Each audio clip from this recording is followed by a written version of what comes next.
Muy buenas noches. Pasen, por favor.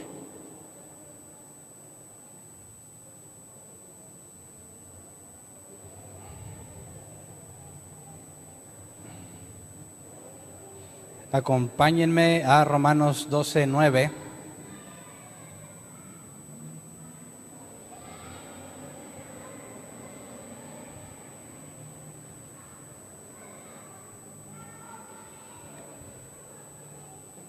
Continuaremos donde nos quedamos el domingo.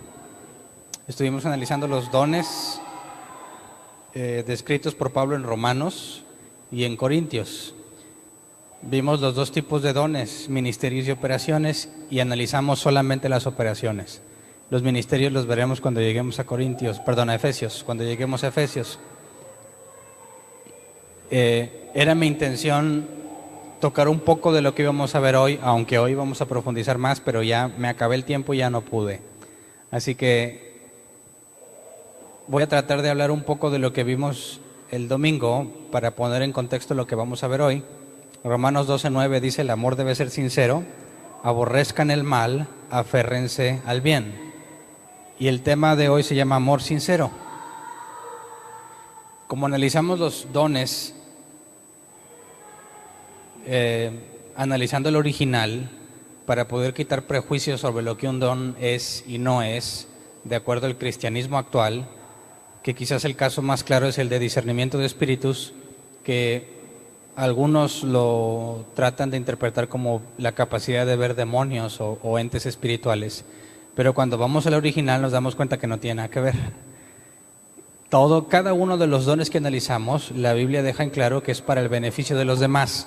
Entonces, tú tienes el don, Dios te da el don, pero no te sirve a ti, sirve a los demás.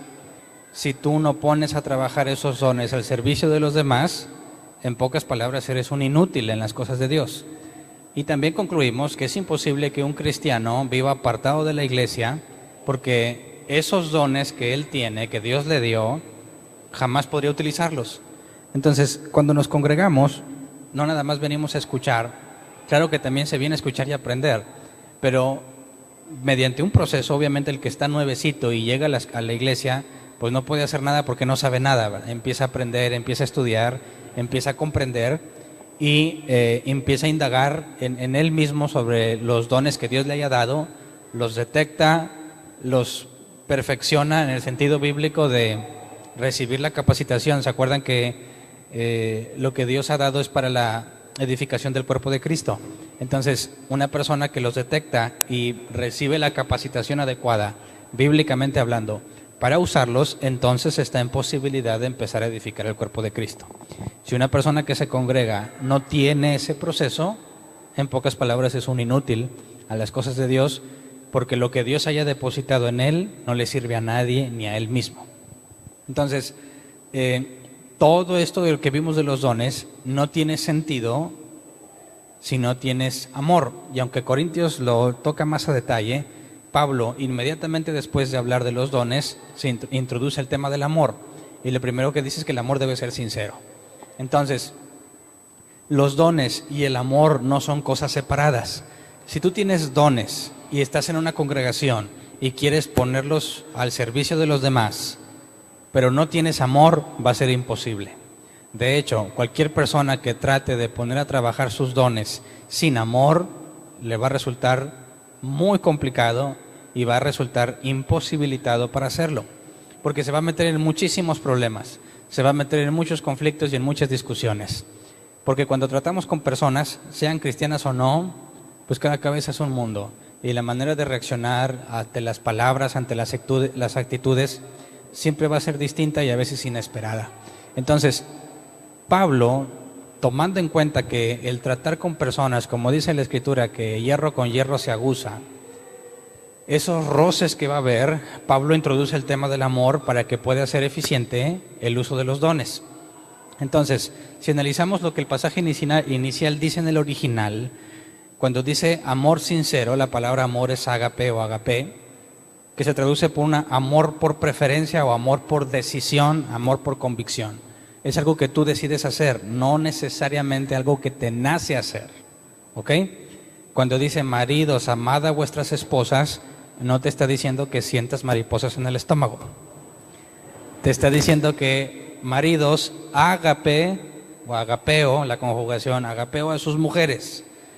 Estés enojado o no, se lo merezca o no, es una decisión, y quien se casa en el contexto bíblico o con la información bíblica y promete amar a su mujer, está prometiendo que sientas o no lo sientas, la vas a amar. Entonces habrá momentos en los que la pareja está enojada, podrán estar muy molestos, pero si tú hiciste un pacto ante Dios, por más molesto que estés, no te exime de la responsabilidad de amar. Entonces, cuando habla sobre amor, agape, y le agrega el calificativo sincero, el griego es anupokritos, que se traduce como sin hipocresía. Y un hipócrita, bíblicamente hablando, es un actor. Los actores que representan una obra en escena se les llamaba hipócritas. Por eso nosotros usamos ese calificativo, ¿verdad? Eres un hipócrita, y quizás lo vemos como un insulto, pero si tú lo decías en el griego de aquel entonces, decían, gracias. ¿Soy buen hipócrita? O sea, ¿soy buen actor o no? Eres un hipócrita, pero con toda la extensión de la palabra. Es algo que se agradecería. Soy bueno para actuar. El problema es que cuando lo aplica aquí, el amor debe ser lo contrario al hipócrita, o sea que no debes de actuarlo. No es una actuación. No es un sentimiento necesariamente. Es una decisión, pero no la puedes actuar. Entonces, dice aborrezcan lo malo, y la palabra aborrezcan es apostugeo, se me revolvió la lengua. Apostugeo es detestar, tener horror de o aborrecer. Aborrezcan lo malo, lo detesto, pero ¿qué es lo malo? No nos está hablando del diablo ni de nada por el estilo. La palabra malo es poneros, que se traduce como fatigoso, lo que nos lleva al dolor, por consecuencia malo. ¿Se acuerdan de la palabra hebrea maldad o malo, que es ra, que se traduce como angustia, sufrimiento o adversidad? Cuando la Biblia habla sobre el mal, no nos está hablando sobre una fuerza demoníaca o sobre una entidad maligna. Nos habla de aquello que nos hace sufrir o experimentar dolor, que desde Adán y Eva es lo que recibieron al tomar del fruto del árbol del bien y del mal. Entonces, aborrece aquello que lleva al dolor. En el contexto del amor, si estás diciendo que por decisión ames a alguien genuinamente, no una actuación, y que aborrezcas lo que lleva al dolor, está hablando sobre la buena relación entre nosotros. ¿Me explico? Entonces, cuando dice amaos los unos a los otros, no está diciendo de que, ay hermanito, yo te amo en el amor de Cristo. No entiendes a qué se refiere el amor, ¿verdad? Quien te dice yo te amo y así, no entiende a qué se refiere la Escritura y lo interpreta según nuestro lenguaje. Para nosotros amar a alguien es pues sentir bonito por ellos, pero el problema es cuando alguien no se ha portado como para sentir bonito por él, ¿verdad? Cuando alguien hace algo que me ofende, mi responsabilidad es amarlo aunque esté ofendido. Entonces, si pensamos que le vamos a decir a la gente, ay hermanito, yo te amo en el amor de Cristo, lo vas a hacer siempre y cuando estés de buenas. Y cuando estés de malas vas a ser un hipócrita al momento de decirlo, ¿verdad? Porque no se puede controlar lo que sientes. Cuando Jesús dice que ames a tus enemigos, cualquiera que diga, ay, te pegan y dices, pero yo te amo, es un enfermo mental, ¿verdad? Es imposible que ames a tus enemigos si no entiendes lo que el griego agape es. Entonces dice, cuando tiene hambre, dale de comer. No está diciendo que le digas cosas bonitas o que sientas cosas bonitas por tu enemigo, sino que hagas lo que es correcto porque así lo decides. Entonces, dentro de la congregación habrá muchísimos problemas entre creyentes, pero nunca será un problema si entiendes lo que agape es. Porque a pesar, y lo veremos más adelante, dice Pablo se avergüenza de que algunos cristianos se pelean y llevan sus pleitos ante los tribunales seculares. Y dice Pablo, ¿no es mejor soportar la ofensa? En lugar de andar haciendo el escándalo con abogados y todo eso, ¿por qué mejor no te aguantas lo que te hicieron y avanzas con tu vida? ¿Por qué no ágape? ¿Por qué no amas a la persona en lugar de defender tus derechos hasta el extremo que se pueda? Cuando dice aférrense, porque dice aférrense al bien. La palabra aférrense es el griego kolao, que se traduce como unir con pegamento, adherirse o pegarse a. Entonces, aborreces lo que lleva al dolor, pero me pego con pegamento a lo bueno, a lo que produce cosas buenas. ¿Es un sentimiento? No. Fíjate que las acciones, aborrecer y apegarse a algo, no es cuestión de sentimiento, es cuestión de decisión. Entonces, no debes de actuar el amor hacia otro en el contexto de la decisión que tomas. Si tú vas a amar a tu enemigo, aunque aquí el contexto no son los enemigos, aquí el contexto son los hermanos de la iglesia. Pero aún, si quisieras aplicarlo a tus enemigos, debes ir a darle de comer cuando tenga hambre, sinceramente. ¿Me explico? Es una lucha interna, porque no te van a hacer hacerlo. Pero necesitamos entender que esa decisión que tú has tomado, hay un trasfondo y hay un porqué, que ahorita la vamos a ver, de qué es lo que nos motiva y qué es lo que nos capacita a hacerlo. Así que un cristiano sin amor ágape no es cristiano. Leamos Romanos 12:10, dice: ámense los unos a los otros con amor fraternal, respetándose y honrándose mutuamente. Leámoslo en la versión 60, que quizás es más común, o que la tengamos aquí memorizada, o que lo hayamos oído con más frecuencia. Dice: amaos los unos a los otros con amor fraternal. En cuanto a honra, prefiriéndoos los unos a los otros. ¿Cómo nos preferimos los unos a los otros? Y la Nueva Versión Internacional dice honrándose mutuamente, y no habla nada de preferir. Y la traducción lenguaje actual dice: ámense unos a otros como hermanos y respétense siempre. Así que ninguna de las tres traducciones no dice lo mismo. Nos vamos al original. Cuando dice amaos es filostorgos, amor entre hermanos. Cuando dice con amor fraternal, la palabra es Filadelfia, afecto por los hermanos. Entonces fíjate que amor entre hermanos y afecto por los hermanos son cosas diferentes. Es indudable, o déjame cambiar la palabra, es inevitable que si estoy en una congregación de gente creyente, genuina, la consecuencia natural, como Jesús dice, si tú amas a Jesús, amas al Padre, ¿no? Ahora, si la iglesia es el cuerpo de Cristo y amas a Cristo, por consecuencia, ¿a quién amas? A la iglesia. Entonces es normal y natural para un genuino creyente, alguien que ha nacido de nuevo, que sienta afecto por los hermanos. Pero el amor ágape, no siempre vas a sentir hacerlo, no siempre vas a sentir ese amor. Por eso quiero que quede bien claro que tienes que separarlo de los sentimientos, pero Filadelfia sí es un sentimiento. Filadelfia es afecto, y yo puedo tener afecto por todos ustedes. Quizás se me puede ir en algunas ocasiones, pero no me están mandando que tenga afecto, me mandan que tenga ágape. Entonces, cuando dice prefiriéndonos o respetándose, según la traducción en lenguaje actual, el griego es proegeomai, que se traduce como ir primero dando el ejemplo.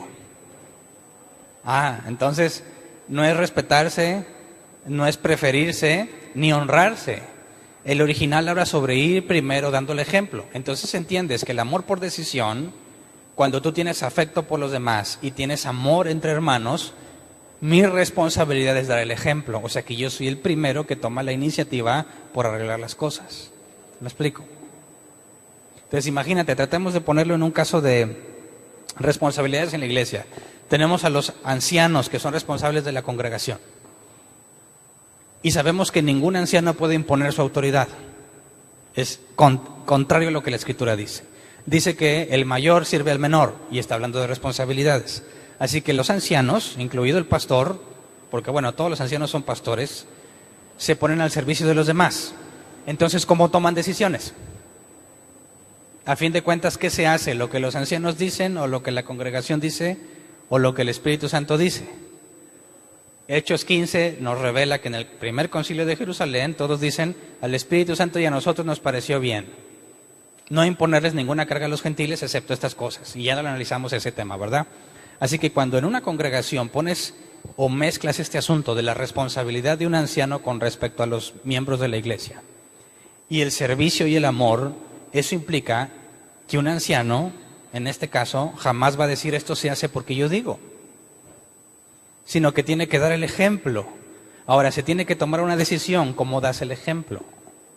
Bueno, si realmente son mi responsabilidad, si yo soy anciano y ustedes son mi responsabilidad, no les puedo dar una orden directa en cuanto a algo que tienen que hacer, porque tiene que provenir del Espíritu Santo. Pero ¿cómo sé que proviene del Espíritu Santo? Pues yo te puedo decir, el Espíritu Santo me dijo, y demuéstrame que no vas a poder. Así que el enfoque es distinto. Aunque yo esté seguro de lo que tengo que hacer, no lo puedo imponer. Y te tengo que preguntar, ¿qué crees tú que debas de hacer? ¿Qué es lo correcto que debemos hacer? No significa que no sepa lo que tengo que hacer. Significa que yo estoy al servicio de ustedes y quiero entender lo que ustedes piensan que se debe de hacer. Y una vez que entienda lo que ustedes piensan, yo les digo lo que yo pienso y llegamos a un acuerdo. Es muy distinto a decir, hey, aquí ya lo decidí y así se va a hacer. Y si no te gusta, vete. Se tiene que poner el ejemplo. Tienes que ir tú por delante diciendo, mira, aunque yo tengo la responsabilidad, yo te pongo el ejemplo sobre cómo se arreglan las cosas o sobre cómo se solucionan las cosas. Y lo que espero es que tú sigas el ejemplo. Y cuando te toque a ti tomar una decisión, hagas exactamente lo mismo que viste en un anciano bíblico y decir, aunque yo sé, yo te pregunto qué quieres hacer. ¿Me explico? Porque no se trata de imponerlo, sino de que lleguemos a un acuerdo. Eso es el amor ágape. ¿Qué es más difícil? ¿Llegar a un acuerdo o decirte lo que yo creo que debes de hacer? ¿Con cuál batallo menos? Pues fácil, ¿verdad? El problema, y lo vamos a ver el domingo, Pablo nos está empezando a poner las bases para el conflicto que va a mostrar en Romanos 14, que es lo que vamos a ver el domingo si Dios quiere. Te está diciendo, amaos, poniendo el ejemplo, mostrando el correcto comportamiento. Así que a la vista de alguien que no es de la iglesia y le dices, a ver, ¿quién toma decisiones aquí? Como cuando entras a un banco, ¿quién representa la máxima autoridad cuando entras a un banco? Entras y está un letrero que dice que prohibido usar gorra, anteojos negros y celular. Y tú traes gorra, anteojos y celular. ¿A dónde volteas a ver? ¿O quién es la autoridad que buscas primero? ¿Dónde entras? Pues al policía, ¿no? O al guardia. Y quizás le puedes preguntar, oye, ¿y si me pongo la gorra para atrás? Y te puede dar algún tipo de... Te puede decir que sí o que no. Cuando entras a una iglesia, mucha gente busca lo mismo. Y está diciendo, a ver, ¿quién es el que da órdenes aquí? ¿Quién le dices? Si te preguntan, ¿quién le dices? Ah, es el pastor. Pues, lee tu Biblia, compadre. No puedes contestar eso. ¿Quién? Dices, mira, pues es una pregunta larga de contestar, porque te voy a decir que aquí el que ordena es Jesús, porque eres la cabeza de la iglesia. Y voy a decir, si a ti te habla o cómo te dice. ¿No? Tendrías que explicar el proceso, tendrías que pedirle que lea Hechos 15 y otros ejemplos en la Biblia. Es como si te preguntan, ¿cómo estás? ¿Qué le contestas? Que bien, aunque no estés bien. ¿Pero por qué le dices que bien? Pues porque es mucho rollo contarte lo que tengo, ¿verdad? Pero ese tipo de situaciones dentro de la congregación se vuelven un problema cuando tienes personas que están esperando ver el modelo de afuera de la iglesia o el modelo lamentablemente de otras iglesias que no es bíblico, y las personas que conocen el modelo bíblico, porque vas a encontrar muchas reacciones quizás no deseadas a la hora que se pongan a trabajar juntos. Entonces, es imposible que no haya conflictos, los va a haber. Y Pablo está poniendo el asunto primero. Hey, ama a los hermanos, ten afecto por ellos y da el ejemplo primero. Entonces, tratemos de ponerle un ejemplo de pareja para ir poniendo un poco el contexto de lo que veremos el domingo. ¿Qué pasa si tienes a un creyente bíblico en una relación con una mujer no cristiana? Y la Biblia dice que el hombre es cabeza de su hogar, pero si es bíblico este hombre, jamás va a tratar de imponer su autoridad sobre su mujer, ni jamás le va a decir, tú no te sometes. Para empezar, ni creyente es. Te va a dar un cachetadón cuando le digas eso. Y aún si fuese creyente, no se lo puedes decir. Dice la Biblia que los hombres, los esposos, sirven a las mujeres porque tienen mayor responsabilidad y el mayor sirve al menor. Así que un esposo bíblico le diría, ¿cómo ves? ¿Qué te parece si hacemos esto? Y si la mujer es no creyente o creyente pero no bíblica, le va a decir, pues, ¿cómo? O sea, no sabes. Tengo yo que ayudarte porque no tienes la capacidad de decidirlo. Fíjate cómo puede ser que el esposo tenga claramente decidido qué va a hacer, pero sabe que no puede imponer sus decisiones y va a tratar de llegar a un acuerdo para determinar si Dios está en este asunto, pero aquel que es incapaz de comprenderlo va a pensar que ese es incapaz de hacerlo. ¿Me explico? Y va a decir, pues, ahora resulta que no sabes, o sea, ¿con qué clase de hombre me casé? ¿Me tienes que preguntar por qué no sabes? Dices, no, claro que sé, pero no se hace nada más lo que yo digo. ¿Y ese conflicto cuándo lo vas a arreglar? Nunca. ¿Por qué? Porque los únicos que pueden humillarse a sí mismos y a pesar de tener una responsabilidad mayor, presentarse como siervos, son aquellos que han nacido de nuevo. Y eso lo vamos a ver ahorita. Entonces, Juan 13:35 nos da o nos marca la importancia sobre el amor entre los hermanos. Dice, de este modo todos sabrán que son mis discípulos, son palabras de Jesús, si se aman los unos a los otros. Entonces, ya veremos más adelante cómo Pablo tiene que defender su apostolado, porque consideraban que Pablo era un ser insignificante comparado con los superapóstoles. Porque los superapóstoles llegaban con lujo de palabrería, sabiduría humana y apantallando. Y Pablo llegaba con temor y con temblor al servicio de todos y decían, Pablo, pues ese no trae nada, cuando lo comparaban con los otros faramayosos. Ese conflicto lo vas a encontrar en toda congregación, sea bíblica o no, pero sobre todo en una bíblica. Porque en una congregación bíblica, aquellas personas que tienen responsabilidad se van a mostrar el servicio. Y aquellos que son incapaces de comprenderlo, no van a entender lo que sucede. O van a tratar de aprovecharse de la situación y de imponer lo que ellos quieren, ya que consideran que la persona no tiene la capacidad de decidir. Por eso Pablo nos va a hablar en el capítulo 14 sobre los débiles y los fuertes en la fe. Pero entonces, el amor entre nosotros nos identifica como discípulos de Cristo genuinos. Entonces, los de afuera, los que no pertenecen a la iglesia, no se van a fijar en tus dones para saber si eres o no de Dios. Se va a fijar en la manera en que tratas a los demás. Y esto es muy interesante, porque hay muchos cristianos que son muy cristianos en la iglesia, pero afuera no, ¿verdad? Trata, hermanito, Dios te bendiga, a los de la iglesia, y a los de afuera les dice impíos, mugrosos, hijos del diablo. El de afuera, ¿qué es lo que ve? Pues que le dices un impío hijo del diablo. Y eso es lo que se graban. Y a mí nunca se me olvida, y siempre lo digo, cuando un amigo me dice, oye, ¿tú eres cristiano? Sí. ¿Serio? Sí. ¿Y por qué tú no me dices impío? Está tan acostumbrado a que siempre le estén diciendo que no te crees que eres cristiano si no se lo dices.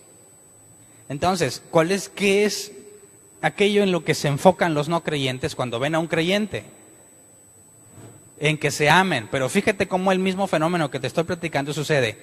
Te ofenden, te maldicen, te defiendes y tú eres cristiano, tú no te puedes defender. Ahí en eso consiste la incapacidad de comprender qué es el amor ágape. Por eso, cuando tienes en la iglesia personas que no lo pueden comprender, te enfrentas al mismo problema. Romanos 12:2 dice, no se amolden al mundo actual, sino sean transformados mediante la renovación de su mente. Así podrán comprobar cuál es la voluntad de Dios, buena, agradable y perfecta. Entonces, ¿cuál es la única, y eso lo vimos el domingo, cuál es la única forma de comprobar la voluntad de Dios? Siendo transformados mediante la renovación de tu mente, de nuestra mente. Y sabemos que eso solo ocurre con los que han nacido de nuevo. Nadie puede tener una renovación de su entendimiento si no ha nacido de nuevo. Y para que nazca de nuevo, tiene que tener el Espíritu Santo.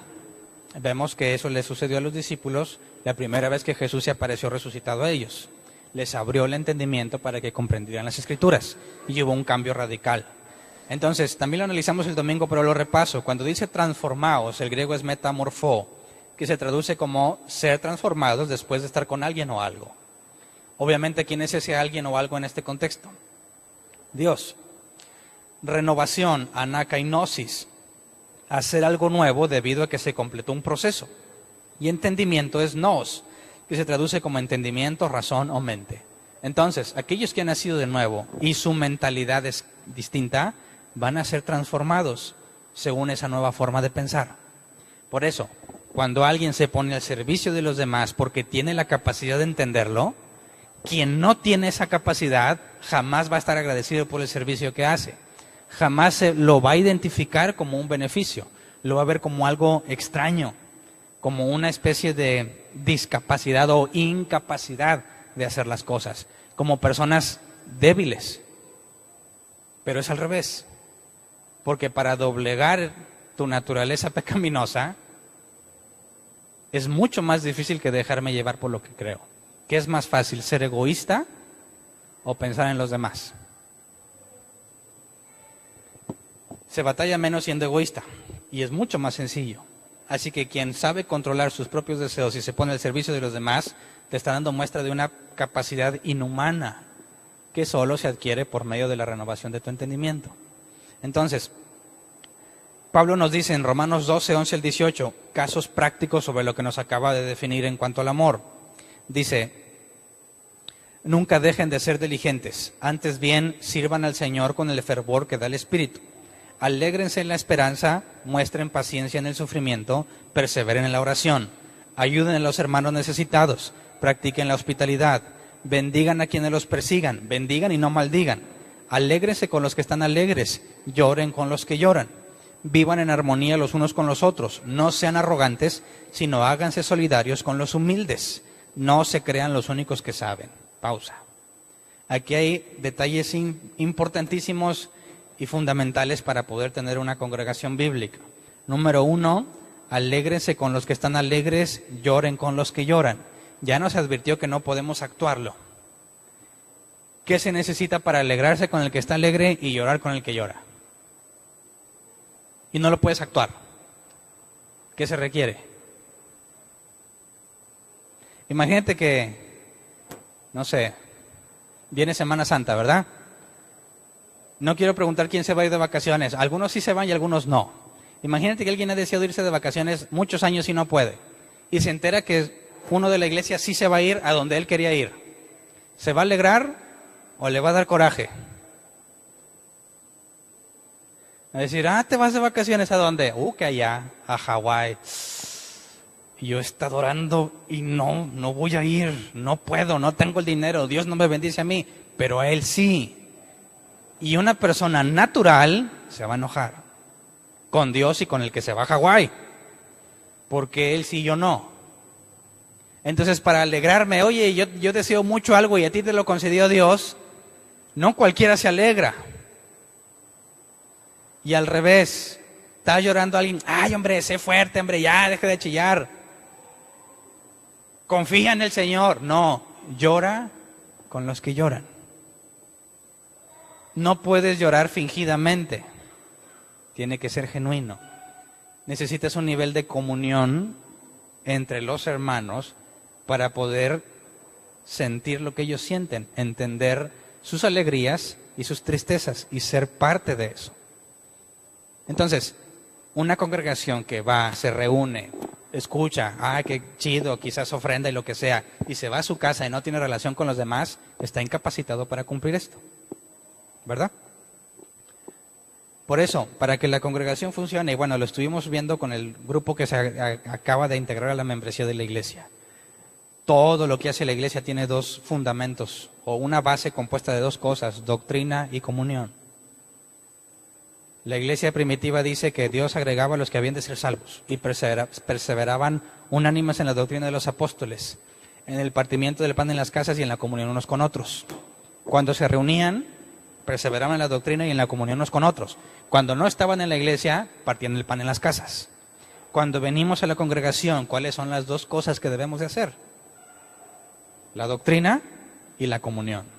Si tienes solo doctrina, tienes a pura gente intelectual. Si tienes solo comunión, Tienes un chorro de amistad, pero huecos de su mente. Necesitas las dos cosas, ¿verdad? Transformados mediante la renovación de vuestro entendimiento y amados los unos a los otros sin fingimiento. Esas dos cosas son indispensables en una congregación. Lo intelectual, no hay bronca. La bronca es la comunión. Dice la Escritura en un salmo: cuán bueno y cuán delicioso es habitar los hermanos juntos en armonía. Pero no siempre, ¿o sí? Va a haber situaciones en las que no va a ser de alegría. Va a haber situaciones en las que, como veremos más adelante, ciertos judaizantes en la iglesia trataban de imponerle reglas a los gentiles, y los gentiles menospreciaban a los judaizantes en una misma congregación, y no les llamó incrédulos, les llama santos. Pero ese tipo de problemas entre los débiles en la fe y los fuertes en la fe son necesarios para que se pueda madurar en el conocimiento de Dios, en el amor unos con otros y en la doctrina. Por eso hago referencia a que Pablo nos está poniendo aquí la base, porque luego va a ir directo contra los débiles y los fuertes en la fe, y lo veremos el domingo. Dice entonces, no sean arrogantes, versículo 16, sino háganse solidarios con los humildes. ¿Por qué con los humildes? Bueno, ¿quién es el que se pone al servicio de los demás? Solo el que tiene humildad. ¿Con quién dice solidarízate con ellos? ¿Qué es lo que se debe de promover? Esa humildad. Si hay alguien arrogante, aquí dice que te solidarices con los humildes, pero no con los arrogantes. ¿Me explico? Pablo nos va a llevar más adelante al asunto de la disciplina en la congregación y sobre cómo tratar a los que son arrogantes, cuál es el proceso que se sigue con ellos y el caso máximo, que es expulsarlo de la congregación y no comer con él. No comer no lo habla de que vas a un restaurante y resulta que también está ahí uno de los que fue expulsado y no comas con él, entonces me voy a otra parte. No, acuérdate que la iglesia partía el pan en las casas. No comer con él es excluirlo de esa parte, ya no convives con él. Y dices, pero ¿qué pasó con el amor? El amor hacia un arrogante jamás va a ser comprendido por el arrogante. La solidaridad es con los humildes. A los arrogantes hay que dejarlos en evidencia, porque la arrogancia es algo que no debe de haber en una congregación. Y lo peor que puede pasar con un arrogante es que lo dejen ser arrogante, porque no se queda sin corrección. Tiene que ser evidente quién es humilde y quién no, para que aquel que no lo es quede en evidencia consigo mismo. No hablo de ridiculizarlo, hablo de dejarle evidencia a él de que algo está haciendo mal. Y si el Espíritu de Dios está en él, va a haber un cambio. Pero la parte que nos corresponde es hacer diferencia entre los arrogantes y los humildes. Yo sé que suena como división, pero es lo opuesto. Si tú tienes a un hijo que es chiflado y no lo corriges, ¿qué va a hacer de tu hijo cuando crezca? Fíjate, en la congregación se acercan las personas que son nuevas en las cosas de Dios. Tienes que capacitarlos. La idea es que a su vez ellos se van a convertir en personas que son enviadas o que capacitan. ¿Qué pasa si a uno lo dejas arrogante y llega el momento en que él tiene que capacitar? Va a transmitir esa arrogancia. Imagínate que lo tienes que enviar, va a transmitir esa arrogancia. La única forma de permanecer sanos es hacer todas esas correcciones por amor del arrogante, para que si tiene el Espíritu Santo, va a perseverar, va a hacer las correcciones necesarias, y entonces nos aseguramos que la doctrina y el ejemplo siga siendo correcto y siga siendo bíblico. Acuérdate que Jesús dijo que un poco de levadura leuda toda la masa. Esta es la parte donde se pone complejo, porque parece que no hay amor cuando haces división o cuando pones en evidencia a alguien. Pero bíblicamente hay un proverbio que dice que más ama el amigo que hiere que el enemigo que besa. Entonces yo le puedo decir, hermanito, Dios te bendiga, pero si sabes que anda mal y no le dices, según Mateo 18, eres un enemigo que besa, ¿verdad? Pero el amigo que hiere es aquel que no está dispuesto a dejar que esa persona siga por un camino errado. Dice versículo 17, no paguen a nadie mal por mal, procuren hacer lo bueno delante de todos, si es posible, y en cuanto dependa de ustedes, vivan en paz con todos. Y aquí está el punto. Cuando la persona sigue siendo arrogante y no entiende, según Mateo 18 y según la disciplina que veremos en 1 y 2 de Corintios, el extremo es ser expulsado de la congregación. Y ya es imposible estar en paz con él porque él se rehúsa a aceptar lo que la Escritura dice. Entonces, no estamos llamados a preservar sobre todas las cosas la unidad. No, primero es la verdad y luego la unidad. Unidad sin verdad destruye. Un ejemplo práctico, en la Torre de Babel había unidad. Dice la Escritura que todos eran como un hombre. ¿Y qué hizo Dios con esa unidad? Bajó y los separó a todos, ¿verdad? Así que cualquiera que luche por la unidad y deja de lado la verdad, es una copia de la Torre de Babel. Y Dios no está de acuerdo con eso. Pero si por la verdad resulta que hay divisiones, vamos a ver más adelante que Pablo dice, es necesario que haya conflictos y divisiones entre ustedes, porque así se manifiesta quién es de Cristo y quién no. También Jesús dijo que por su causa, padre, madre, hermanos, iban a estar peleados. La verdad es exclusiva, no es universal. Y quiero aclarar esto, habiendo tantas religiones en el mundo, ¿todas tienen razón o solo una? ¿Qué opinas? Bíblicamente hablando, solo una. ¿Y en qué lo resumimos? Bueno, si crees que lo que la Biblia dice es cierto, Jesús dijo, yo soy el camino, la verdad y la vida. Jesús dijo, si alguien me ama, obedece mis mandamientos. Pablo dijo, el que no tiene la doctrina de Cristo, no viene de Dios. Así que, ¿cómo concluyes cuál es la religión que tiene la verdad? Número 1, Jesús es su Señor y Salvador. No es un ser humano normal ni un profeta exaltado, es Dios encarnado. Número 2, la persona que asegura ser su discípulo sabe guardar los mandamientos. Y número 3, lo que esa persona enseña armoniza con la Escritura. No se cumple una de esas, bíblicamente hablando, eres un farsante. Entonces la verdad es exclusiva. Solo hay una verdad. Y si tú no dejas en claro la verdad, se pierde el concepto de verdad y se vuelve algo general. Al grado que las iglesias, bueno, no las iglesias, muchos cristianos dicen, cada quien interpreta la Biblia como quiera. Y dices, ¡qué barbaridad! ¿Qué quiere decir eso? Que la verdad no existe. Cada quien tiene su verdad. Y Jesús dijo, yo soy el camino, la verdad y la vida. Quien dice que cada quien la interpreta como quiera, está negando la verdad en Jesús. Entonces, cuando quieres llevar eso a la práctica, indudablemente e invariablemente va a haber situaciones difíciles que se tienen que solucionar. Si en la iglesia primitiva, habiendo tantos milagros y los apóstoles que convivieron con Jesús 3 años en persona, si ellos tenían problemas de división, ¿qué nos espera a nosotros? ¿Verdad? Ahora, velo por el lado positivo. Si allá hubo división, pues digo, no nos asustemos si aquí se llega a presentar. Y es más, hasta puede ser una buena señal. Imagínate que nunca hay discusiones. Es algo está raro, ¿no? Son como las parejas que dicen que nunca discuten. ¿Es algo bueno o algo malo? Fíjate que he escuchado a personas que dicen, mi esposa y yo nunca hemos discutido. ¿En serio? ¿En serio? Eso me huele mal. O tú te estás aguantando, o ella se está aguantando. Uno está cediendo a lo que el otro quiere. Porque es imposible que 2 seres humanos de contexto diferente, aún viviendo en la misma casa y son hermanos, es imposible que siempre estén de acuerdo.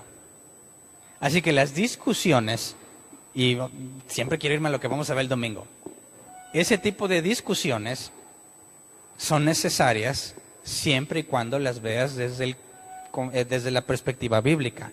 Porque discutir no es sinónimo de pelear. Yo discuto muchas veces con mi esposa y llegamos a un acuerdo. Casi no nos peleamos. Eso es muy distinto. Pero tienes que discutir las cosas. Y más en la iglesia. Así que Pablo, leamos del versículo 19 al 21, porque este problema o estas discusiones que no siempre tienen solución y hay personas que resultan heridas, porque hay que decirlo, aunque la congregación se supone que esas cosas no pasan, sí pueden pasar. Leamos lo que dice Romanos 12, 19 al 21. No tomen venganza, hermanos míos, sino dejen el castigo en las manos de Dios, porque está escrito, mía es la venganza, yo pagaré, dice el Señor. Antes bien, si tu amigo tiene hambre, dale de comer, si tiene sed, dale de beber, actuando así harás que se avergüence de su conducta. No te dejes vencer por el mal, al contrario, vence el mal con el bien. Entonces, ¿por qué Pablo, si está hablando de la relación entre hermanos y el amor fraternal, por qué saca el tema de la venganza? Obviamente, se puede presentar la situación en la que alguien se aproveche de otro y abuse de otro. ¿Qué debe de hacer un creyente genuino que pretende ser bíblico? Aquí lo dice claramente, no tomes venganza. ¿Qué significa esto? ¿Que se va a quedar impune? No, significa que la venganza la toma Dios, ¿verdad? Si alguien hace un mal contra otra persona, y el contexto aquí es en la misma congregación, si alguien resulta injustamente ofendido, injustamente ofendido, es una tristeza ver que dentro de las congregaciones, y quiero ser claro, aquí no lo he visto que suceda, yo estoy hablando de cuando yo me congregaba en otras partes, de ellos sí hablo mal aunque no saben quiénes son. Era muy común ver que hermano tal y hermano tal no se hablan y no se pueden ver, ¿verdad? Y no los pongas juntos porque no se soportan. ¿Sí o no? ¿Les pasó a ustedes? ¿Lo han visto? ¿Tú crees que eso necesita un trato para corregirse o así lo dejas? Para que se dejen de hablar es porque los dos están ofendidos o mínimo uno de los dos. Y para que se sienta ofendido es porque considera que lo que se le hizo es injusto.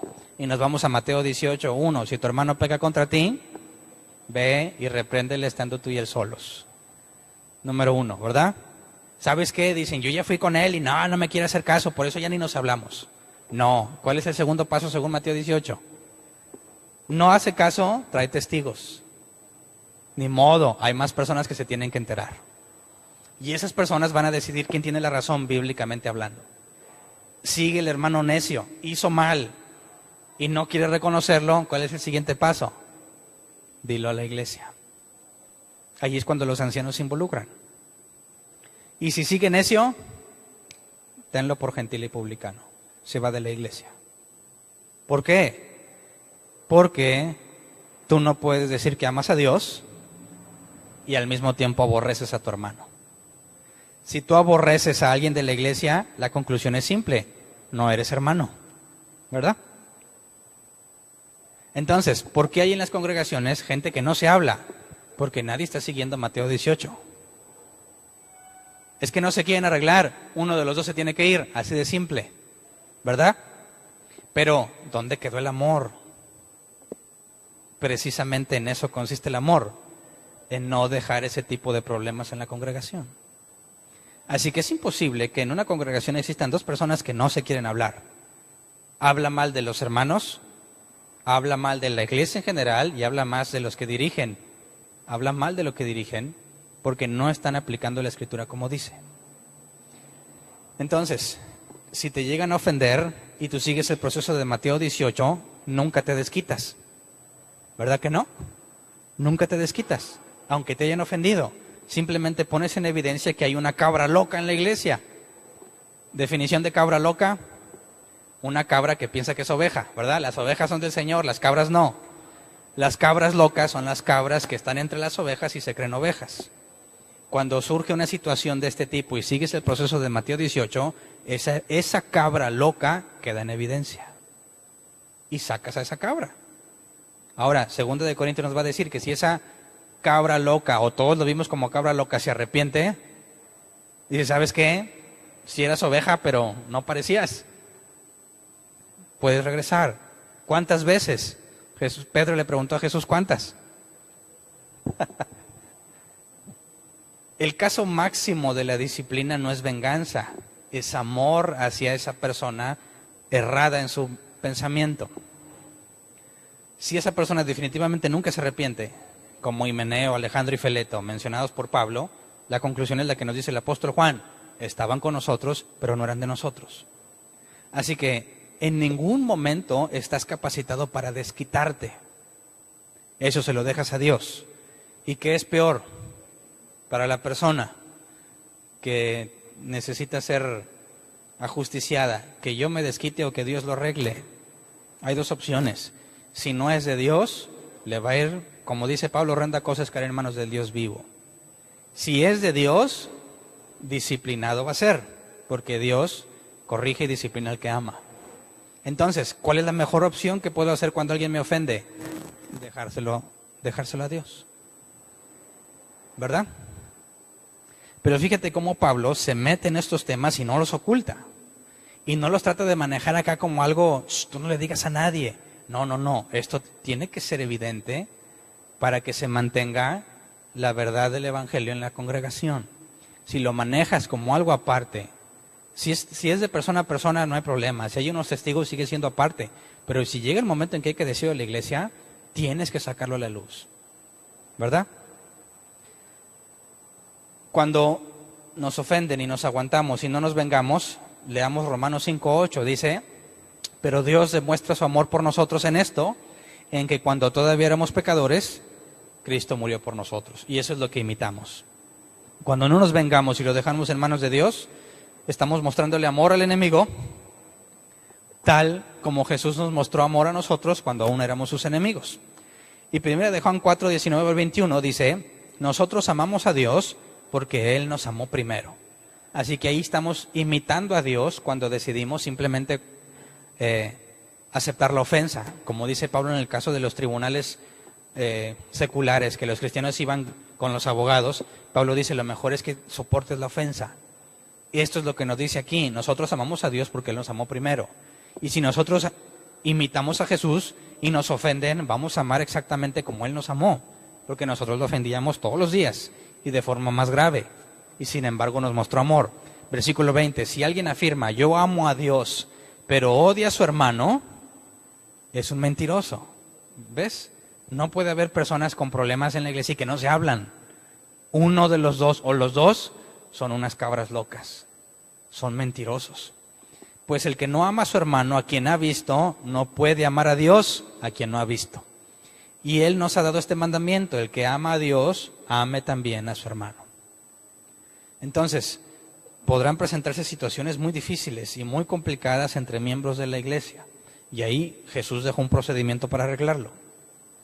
Si no se arregla con ese procedimiento, uno de los dos o los dos son mentirosos. Luego, hemos estado hablando sobre el amor dentro de la congregación. Ok, ¿qué me dices hacia afuera? ¿Qué me dices de los insultos a los no creyentes? De los calificativos despreciativos, impío, mundano, hijo del diablo. Puedes mostrar amor adentro de la iglesia y mostrar todo lo contrario fuera de la iglesia, eres un mentiroso también. Aunque lo hagas con buena intención, aunque vayas a con unas personas que se reúnen. Imagínate que vas a una iglesia de satánicos, por poniendo el caso más extremo, que hay una en Brasil, ¿no? Y hasta tiene página de internet y tiene sus predicaciones por internet. ¿No las han visto? Ahí les paso unos links. ¿Sabes de qué predican? ¿No has visto un satánico predicar? Ni te imaginas de qué predican. De prosperidad. Exactamente lo mismo que oyes a muchas iglesias cristianas. Pero quitan la palabra Dios y ponen la palabra Satanás. ¿Quieres una vida nueva?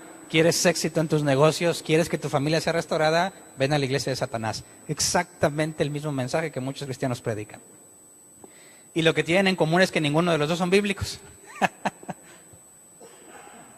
Así que quizás has oído una prédica de Satanás y ni cuenta te has dado y pensabas que eran cristianos. Pero bueno, este asunto, Pablo nos habla ahora sobre el amor afuera. ¿Cómo manifiesta el amor hacia afuera? Porque si nosotros nos presentamos como débiles, entre comillas, personas que se ponen en el servicio, vas a ser maltratado, indudablemente. Van a tratar de abusar de ti. Si dicen es que los cristianos tienen que amar, te van a estar poniendo gorro porque piensan que tú no les puedes hacer nada, ¿verdad? Primer punto que Pablo expone, Romanos 13:1 al 7. todos deben someterse a las autoridades públicas, pues no hay autoridad que Dios no haya dispuesto, así que las que existen fueron establecidas por Él. Por lo tanto, todo el que se opone a la autoridad se rebela contra lo que Dios ha instituido. Los que así proceden recibirán castigo, porque los gobernantes no están para infundir terror a los que hacen lo bueno, sino a los que hacen lo malo. ¿Quieres librarte del miedo a la autoridad? Haz lo bueno y tendrás su aprobación, pues está al servicio de Dios para tu bien. Pero si haces lo malo, entonces debes tener miedo. No en vano lleva la espada, pues está al servicio de Dios para impartir justicia y castigar al malhechor.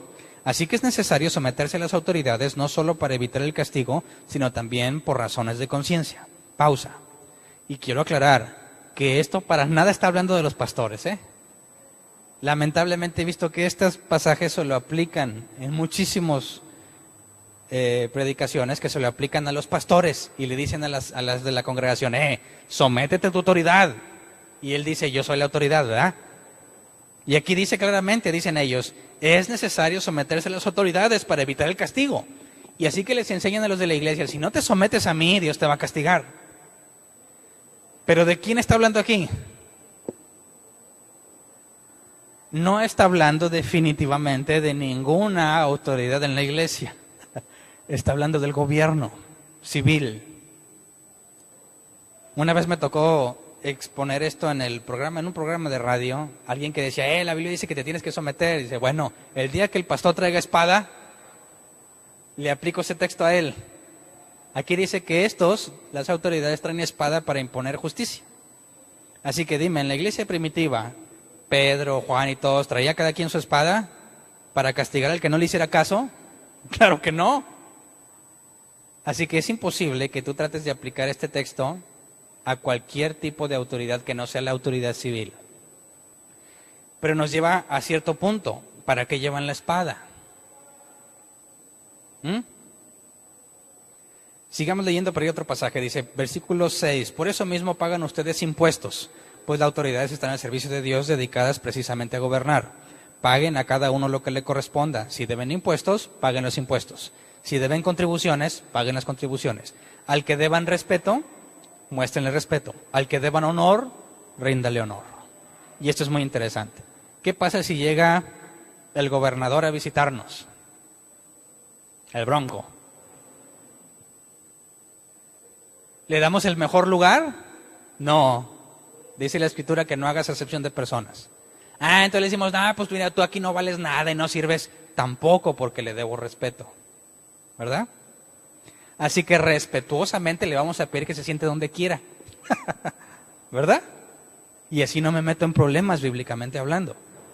Pero cometo un error si lo quiero tratar así o si lo quiero despreciar. No. Tenemos que saber comportarnos con respeto. Leamos la traducción en lenguaje actual, versículo 6. Los gobernantes están al servicio de Dios y están cumpliendo un deber. Por eso ustedes pagan impuestos. Versículo 7. Así que páguenle a cada uno lo que deban pagarle, ya sea que se trate de impuestos, contribuciones, respeto o estimación. Si tú lees Hechos, sobre todo los últimos capítulos, te vas a encontrar a Pablo presentándose ante los gobernadores. ¿Cómo les hablaba Pablo? Oh, excelentísimo Félix. Y le echaba crema a sus tacos. ¿Por qué? Porque esa autoridad merece un respeto. ¿Verdad? No es de que, mira, aquí tú y yo somos iguales. Porque yo soy cristiano y yo no tengo más autoridad que Dios. Dices, lee Romanos, por favor. Un cristiano genuino va a ser respetuoso con las autoridades. Aunque esas autoridades sean unos idólatras. ¿Verdad? Entonces, cuando se trata de hacia afuera, tenemos un deber para con la sociedad. Respeto, impuestos, contribuciones y estima. ¿En qué se basa Pablo para decir que todas las autoridades son puestas por Dios? Daniel 2:21. Daniel dice, él cambia los tiempos y las épocas, pone y depone reyes, a los sabios de sabiduría y a los inteligentes de discernimiento. Entonces, ¿quién quita y pone reyes? Digamos en pocas palabras, ¿quién puso a Peña Nieto en donde está? ¿Quién? Dios. Entonces, ¿merece respeto? Si quieres ser bíblico y eres un genuino creyente, merece respeto. ¿Se lo merece? Quizás no, pero aquí no dice que se lo dé si se lo merece. Yo no creo que Pablo ante los emperadores romanos, ante los gobernadores romanos se merecieran mucho respeto, sobre todo aquellos que perseguían el cristianismo, pero se pagaba respeto porque lo merece. Versículo Romanos 13, 8 al 10. No tenga deudas pendientes con nadie, a no ser la de amarse unos a otros. Y aquí el contexto ya no es la iglesia, aquí el contexto es la sociedad. No tengan deudas pendientes con nadie, a no ser la de amarse unos a otros. Si tú eres un cristiano de esos cortacabezas, que se la pasan diciéndole idólatras, hijos de la ramera, así lamentablemente así le dicen a nuestros amigos católicos, ¿verdad? Eres un hijo de la gran ramera. ¿Qué dice aquí? No tengan deudas pendientes con nadie, a no ser la de amarse unos a otros. Ese comportamiento está completamente reprobado si eres un cristiano genuino. No puedes insultar a nadie, no tienes el derecho de insultar a nadie aunque se lo merezca. Dice, de hecho, quien ama al prójimo ha cumplido la ley, porque los mandamientos que dicen no cometas adulterio, no mates, no robes, no codicies y todos los demás mandamientos se resumen en este precepto: ama a tu prójimo como a ti mismo. El amor no perjudica al prójimo, así que el amor es el cumplimiento de la ley. Entonces, ¿se acuerdan cuando analizamos el tema sobre los ataques del judaísmo al cristianismo? De que se tiene que guardar la ley. Claramente vemos en la Escritura que es imposible que guardes la ley, no la de Moisés, los 10 mandamientos. Es imposible que guardes los mandamientos si no has nacido de nuevo. Pero aquel que ha nacido de nuevo, aunque sea gentil, aunque no tenga nada que ver con los judíos, está capacitado para cumplirlos, aunque no los conozcas. Simplemente amando al prójimo, cumples. Por eso le preguntaron a Jesús, ¿cómo se resume toda la ley? Ama a Dios y a tu prójimo, así de simple. Y si un gentil como nosotros ama a Dios y a su prójimo, ha cumplido la ley, ¿verdad? Ok, Romanos 12:2, bueno, ese ya lo leímos, perdón. Romanos 13, 11 al 14. Una motivación que nos da Pablo: hagan todo esto estando conscientes del tiempo en que vivimos. Ya es hora que despierten del sueño, pues nuestra salvación está ahora más cerca que cuando inicialmente creímos. Pausa. Quisiera que lo leyéramos mejor en la traducción lenguaje actual. Dice, estamos viviendo tiempos muy importantes y ustedes han vivido como si estuvieran dormidos. Ya es hora de que despierten. Ya está muy cerca el día en que Dios nos salvará, mucho más cerca que cuando empezamos a creer en Jesús. No les está diciendo Pablo que ya mero viene, aguas. No. Está diciendo que está más cerca ahora que cuando empezaste, ¿sí o no? ¿Eso significa que ya mero? No. Te está diciendo, está más cerca. Y si realmente tú crees que Jesús va a venir por ti, tienes dos opciones para conocerlo. ¿Estás vivo cuando venga o te mueres primero? El punto es que ninguna de las dos sabes cuándo va a suceder, ¿verdad? Así que no puedes darte el lujo de vivir como si ninguna de las cosas fuera a pasar, porque no sabes si te mueres hoy, mañana o pasado, o si se cumplen las profecías y Jesús regresa por su pueblo. Así que esa es una muy buena motivación, ¿verdad? Luego dice, versículo 12, ya casi llega el momento, así que dejemos de pecar, porque pecar es como vivir en la oscuridad. Hagamos el bien, que es como vivir en la luz. Controlemos nuestros deseos de hacer lo malo y comportémonos correctamente como si todo el tiempo anduviéramos a plena luz del día. No vayamos a fiestas donde haya desórdenes, ni nos emborrachemos, ni seamos vulgares, ni tengamos ninguna clase de vicios. No busquemos pelea, ni seamos celosos. Más bien, dejemos que Cristo nos proteja. La traducción lenguaje actual lo pone bien claro, ¿verdad? Todos aquellos... Bueno, ¿esto aplicará para Facebook o no? O aquí dice, menos lo que escribas en las redes sociales, o eso queda excluido. Si tú nomás andas buscando pelea, aunque sea en las redes sociales, nadie te está preguntando, pero tú quieres estar ahí, mira, a ver con qué te agarras para pelearte, cosas doctrinales. Estás en un error. Tienes que esperar el momento oportuno, que tu plática sea amena y de buen gusto. Dar respeto a quien lo merece, estima a quien lo merece. Hablando por si acaso, dice el apóstol Pablo, por si acaso Dios le concede arrepentirse.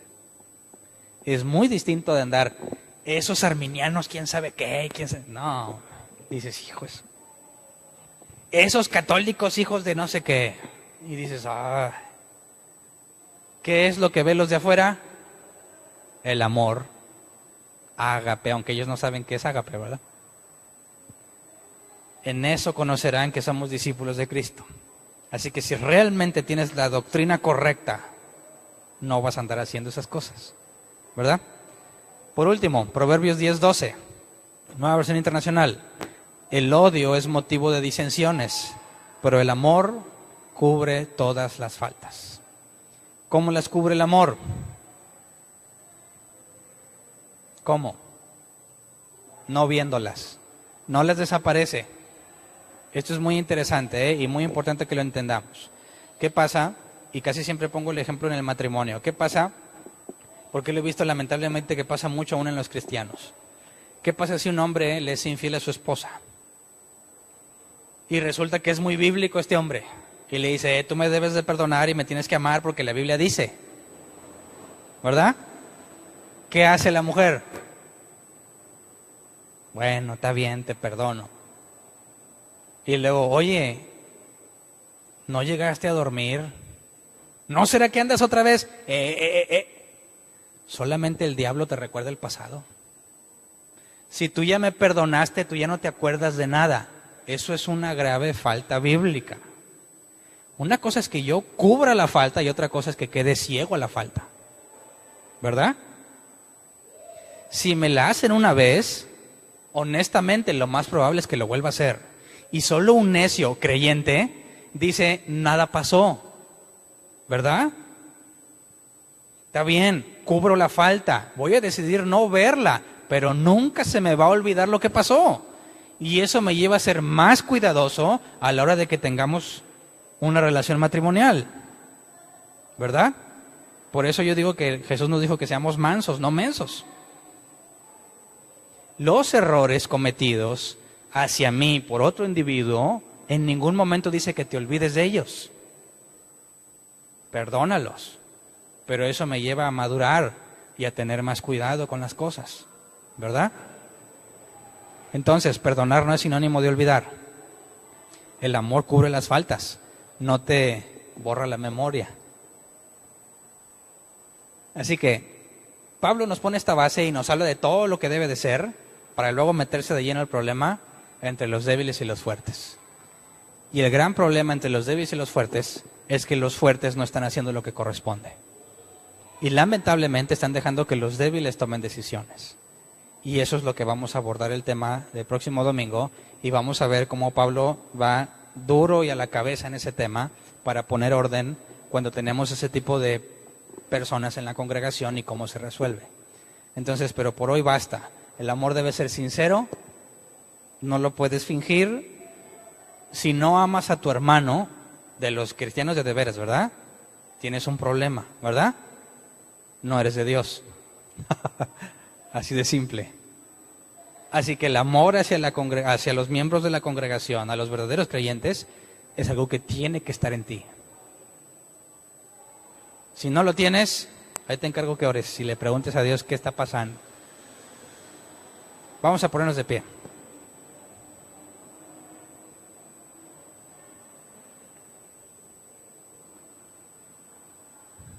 Oremos pues, número 1, para que podamos, pidámosle a Dios que nos dé madurez.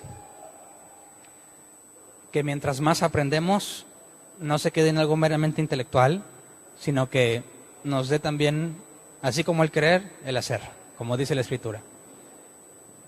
Que Dios traiga, y se oye feo, pero que Dios traiga los problemas y discusiones que sean necesarios para que se manifiesten las cabras locas entre nosotros y podamos perseverar unánimes las ovejas de Jesús. Que nos traiga también la madurez que necesitamos para saber resolver los problemas de forma bíblica y de forma congruente con lo que se nos demanda. Y pidamos perdón por todas aquellas cosas que nunca arreglamos y simplemente dejamos que pasaran. ¿Cómo ven? Vamos a orar. Señor, perdónanos por todas las veces que nos enojamos y no hicimos nada por arreglarlo. Perdónanos por todas las veces que ofendimos o fuimos ofendidos y no hicimos nada por corregirlo. Perdónanos por todas las veces que hemos visto personas arrogantes y las hemos dejado ser. Perdónanos por todas las veces que fuimos arrogantes y quizás nos dijeron y no quisimos cambiar.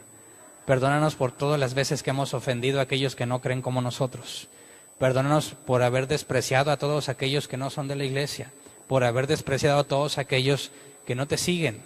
Perdónanos por insultar a todo aquel que no piensa como nosotros. Locamente hicimos y lo hicimos en ignorancia. Así que sabemos que no nos justifica, pero sí venimos a pedir perdón para encontrar misericordia en ti, porque gracias a Jesús hemos sido justificados. Así que, Señor, límpianos de todas esas cosas que hemos hecho, que quizás estaban ocultas a nuestro entendimiento, pero que hoy nos permites ver. Concédenos ser libres de todo ese tipo de problemas para poder avanzar en el conocimiento y en la madurez que solo proviene de ti. En medio de toda discusión dentro o fuera de la iglesia, o todo problema dentro o fuera de la iglesia, concédenos sabiduría, templanza, concédenos estar ecuánimes, no dejarnos llevar por nuestros sentimientos o nuestras pasiones, y poder responder cada uno como se merece, que podamos dar respeto al que lo merece, estima al que lo merece, que podamos cumplir cuando dice tu palabra que no tengamos deudas con nadie excepto el de amarnos. Enséñanos a dar ágape como corresponde a tus hijos, como corresponde a las ovejas de Jesús, para que todos puedan ver que realmente somos tus discípulos. Señor, haz lo que tengas que hacer entre nosotros para que se manifieste aquel que tú nos has traído. Haz lo que tengas que hacer entre nosotros para que todos maduremos, para que estemos preparados para enfrentar este tipo de situaciones donde quiera que se encuentren, y para que podamos conocer cada vez más tu perfecta voluntad, Señor. Así que en medio de todas las cosas te agradecemos por tu perdón y por la esperanza que tenemos en ti, de que si tú has empezado la obra en nosotros, la terminarás. Gracias, Señor, de antemano. Amén. Pueden sentarse. ¿Quién tiene una pregunta?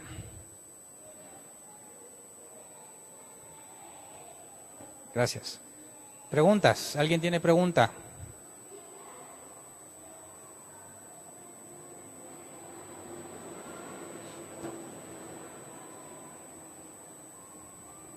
Bueno, así. ¿Podrías explicarme qué es la diferencia entre ágape, el amor ágape y el amor fileo? Ágape es por convicción, filio es el afecto o el amor entre amigos o hermanos. Es decir, yo puedo tener un afecto hacia mis hermanos, natural, amor de hermanos, no necesariamente es ágape. Ágape es cuando, aunque no lo sientas, lo haces. Es decir, puede ser que alguien me ofenda, como dice el ejemplo que puse, mi enemigo me ofende, pero tiene necesidad. Jamás voy a sentir filios, pero ágape puedo ir a hacerlo. ¿Sí me explico? Segunda, yo llegué tarde y no entendí lo del ágape, pero ágape tiene que ser para mi prójimo, para demostrar que, o sea, no porque tú quieras hacerlo, sino porque nace de ti. No siempre van a ser. Con tu enemigo no van a ser necesariamente. Jesús les dijo, cuando el soldado te pide que corras 1 milla, dale 2. No creo que sea muy agradable, pero tú decides hacerlo porque Dios te amó primero. Y si Él lo hizo por ti, ¿por qué no lo haces tú por los demás? Entonces no vas a ser muy feliz de la vida necesariamente, pero después de que lo hagas te vas a sentir bien, porque solo alguien que ha nacido de nuevo lo puede hacer. ¿Alguien más? ¿Nadie?